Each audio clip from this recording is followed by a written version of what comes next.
Hello y'all, I'm Miss World, also known as Casey, and my goal is to show you how to travel around the world in style and on a budget. Today, I'm in London, England.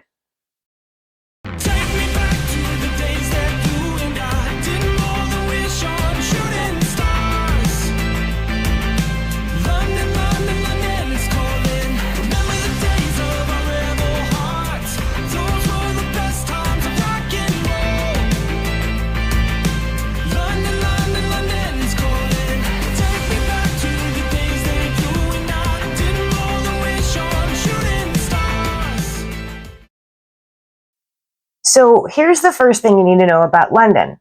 It's expensive.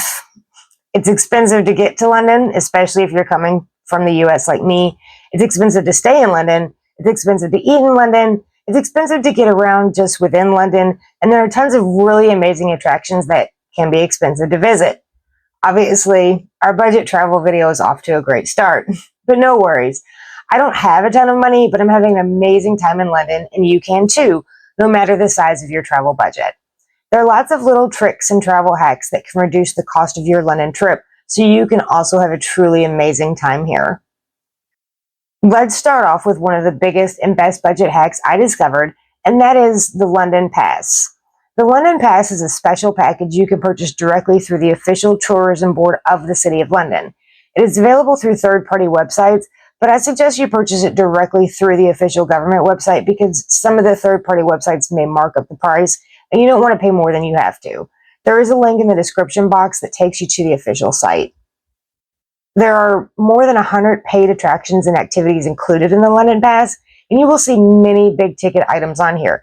This London Eye, the big Ferris wheel on the river, is included on the pass. The London Eye, by the way, is one of the most expensive attractions in the city. The Tower of London, Westminster Abbey, Kensington Palace, various attractions around Buckingham Palace, and the palace itself are all on the London Pass. When you pay for the pass, you get into all these places and all the other places on the list without spending any more money. It's also super flexible. You can get the pass for just 1 day, 2 days. I got mine for 5 days and I did everything. Not literally, but I took full advantage of the pass, and if you're going to buy it, you need to do the same. Crunch the numbers. If you're going to London, and if you have watched my video on how to plan a perfect trip, you already have an idea of the attractions you might want to see.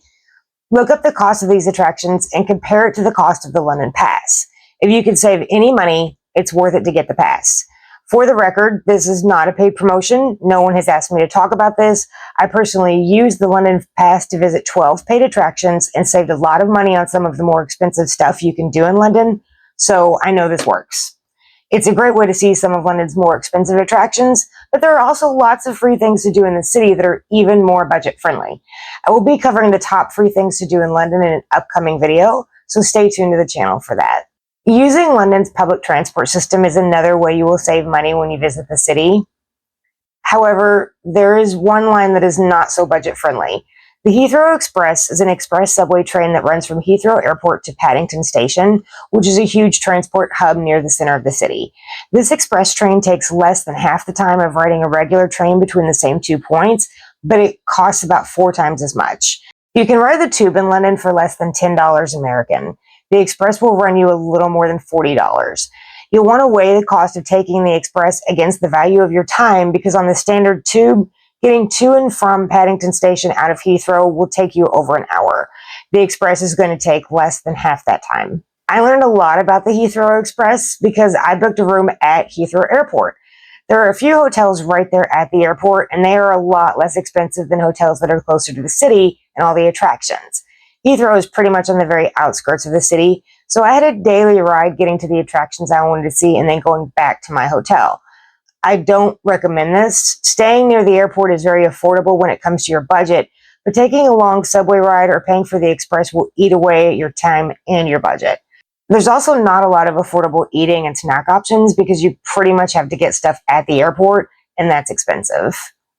You can actually find some really affordable options in the city proper for about $100 to $130 a night.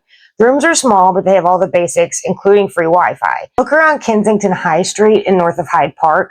Get closer to the attractions and spend just a little more on accommodations, and you will end up doing more for less. Speaking of which, there is a way to take advantage of a sightseeing hack while you're on your London trip. Pretty much everyone has seen London's iconic red double-decker buses, and if you're like me, you have dreamed of being on one. Here's the deal. The sightseeing buses are pricey. This is one of the more expensive activities you can do in London, in fact, but only the sightseeing buses. Here's what a lot of people don't know before they go to London. Those red double-decker buses are used as regular buses too. For less than $5 American or British pounds, you can ride a double-decker bus that goes past some of the city's most famous sites. If you hop on public bus route 148 at Notting Hill Gate, you'll go past Kensington, Hyde Park, Buckingham Palace, St. James Park, Westminster Abbey, and Big Ben. Get off the bus at Westminster Station and you'll be right in front of the famous bell and right across the river from the famous London Eye. That's a pretty good sightseeing tour of some of the city's most photographable locations, and that's not all. Riverboat cruises are another hot attraction in London, which is built around the Thames River. But instead of paying for a sightseeing river cruise, you can jump on board a public boat. London offers public boats that are just like public buses, only on the water. Take a ride from Waterloo Bridge to Tower Bridge to see the Royal National Theatre, Tate Modern, Shakespeare's famous Globe Theatre, St. Paul's Cathedral, and the Tower of London itself. Get on an Uber boat, and this scenic ride will run you just under £10 per person, which is way cheaper than any sightseeing cruise. It is possible to travel the world without going into debt or spending your life savings. That's why I'm sharing the budget hacks I'm learning as I travel around the world. I will be talking about how to eat in London affordably in a dedicated video where we're going to get into a lot of good tips, and I'll share what I've spent on my meals in London. I'm also doing a video about all the free stuff you can do in London, and there are a lot of them. So hit the subscribe button for the rest of my London videos, and let's do some budget travel together. Thank you for watching and for taking the journey with me, and maybe I'll see you out there one day. Now, Voyager, sail forth to seek and find.